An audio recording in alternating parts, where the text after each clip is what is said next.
What's up, guys? Welcome back to the shop. It's been a minute since I did a video, but I'm back working on this thing. Today what I'm doing is I'm trying to get this rack. This is an E30, E36 rack. We're gonna swap it into the E30. I've already kind of crawled up under the car here and done a few things, but just kind of show you what I've done here. So I don't know if you can see that. I got the bolt loose there on the outer tie rod. Sorry for the poor lighting, but that bolt right there that the light's on, that nut is off. I got the nut right here and right here, and I got the other side, the tie rod on the other side, I got that off. So there's no bolts holding this in. Also, when you get ready to do this, all you need is a 17 millimeter. Crap, where's my 17?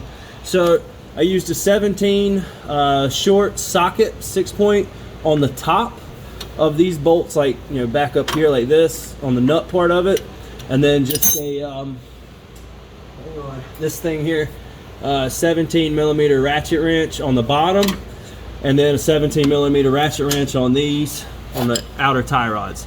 So now I think I need to loosen up the steering shaft, which I just got my light out so I can see what I'm doing in here, but I don't know if you can see down in here. Move that. Anyways, down there's a couple bolts. Once I get it out, I'll show you what I'm talking about. It's basically this setup, but for the E30, so it's actually really similar to this, but just a little bit different.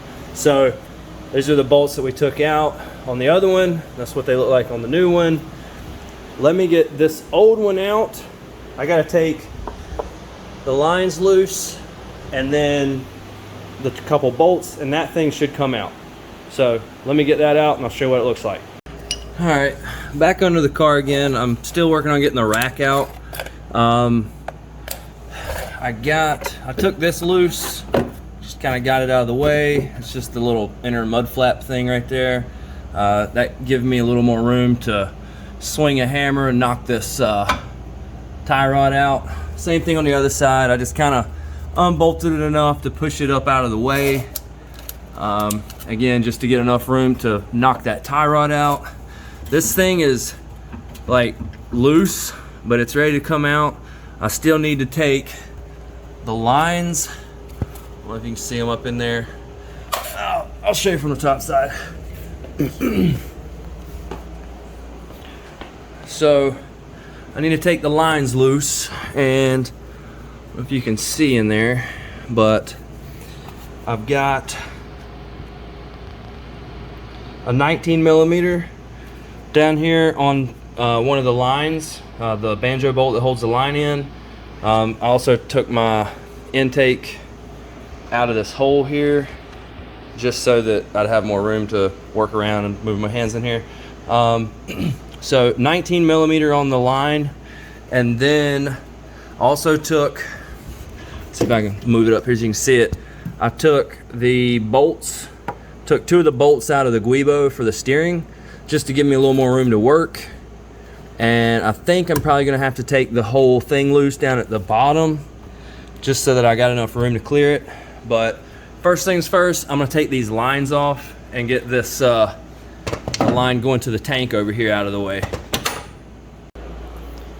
All right, I finally got it out. That was fun. These 2 ports here, this one was a 19, I think this one was a 21. Either way, you can figure that out. Just take those out so that you can get to it, or get this thing worked out of there. Now, I ended up jacking the engine up. I loosened the motor mounts and jacked the engine up so that I would have some room to work this thing out, because I could not get it to clear this oil pan. It wouldn't shift sideways enough, and it wouldn't shift forward enough. That being said, it might be a little different on an M20 car, but this is an M10, and I don't have a lift, and all my jack stands are occupied by other non-runners. So I was trying to do this with the wheels on, and either way, jack the engine up, it comes out. So now I'm gonna look at what it's gonna take to get the new one in, because I honestly don't know. There's a couple videos on how to do this, but I'm gonna just give it a shot and see what happens. There's my lines. Well, there's one of my lines. I don't know what all this is about, all this extra tubing. It literally just looks like extra tubing. I'm guessing to kind of help cool it, so I think it might be worth keeping that. So, I don't know, maybe I can, that looks like the 19 side, there's the 21. Yeah, I don't know yet. Let's see if we can get it up in there first. All right, well, I got the new rack in. I've been working on the column, or the linkage. So what I did, just because this thing wasn't gonna fit the way that, you know, the length that it originally was. So basically I took that little guibo thing off and chopped this little nub thing off. Now, and I found some shorter bolts and with some washers. So that is going to bolt in to, I don't know if you can see it.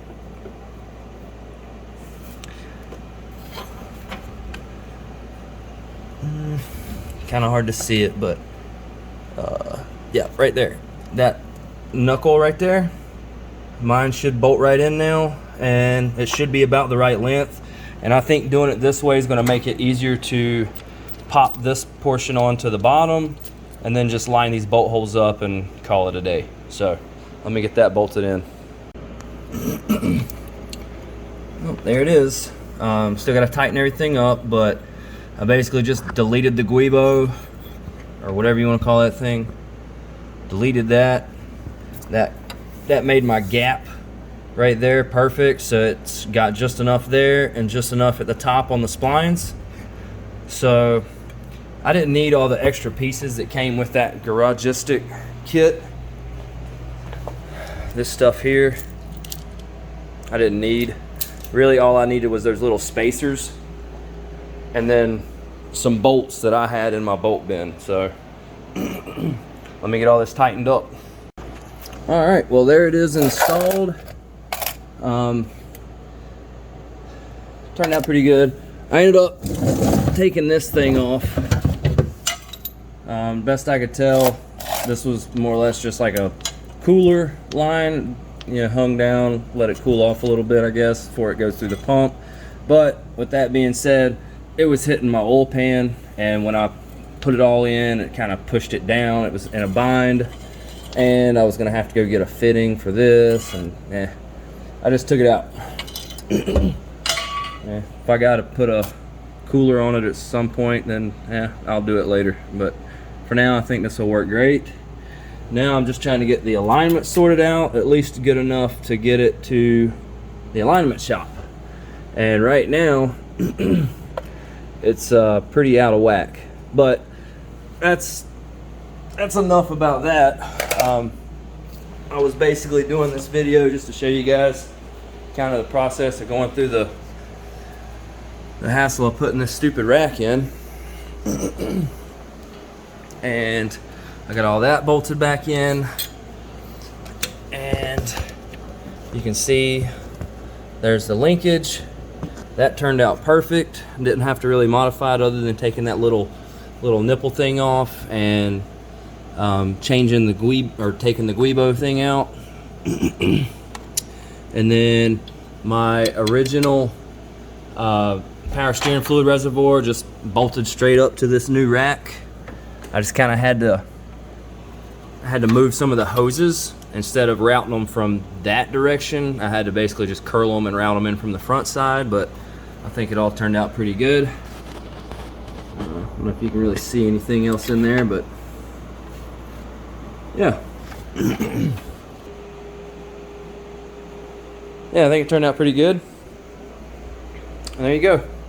So once I get it lined up, I'll pull it out of the shop here we'll see if we can tell the difference. All right, so overlook my mess in the shop here. I've got to clean it up, but hey, she's running. Power steering pump's not whining. No crazy leaks, no puddles. The alignment is iffy, but I think it's good enough to get me to the alignment shop. It's not pointing crazy, but the steering wheel's upside down, so I'll probably just pull the steering wheel off and flip it. Not sure how that happened, but well, I mean, I know how it happened. I didn't pay attention to where I lined things up. Steering already feels a lot tighter, but then again, my steering was wore out on the other one. Like, my tie rods and stuff were bad. Man, that feels really good. So I'm probably going to go back up here and turn the steering wheel upside down, or right side up, because this is annoying already. But the good news is it works.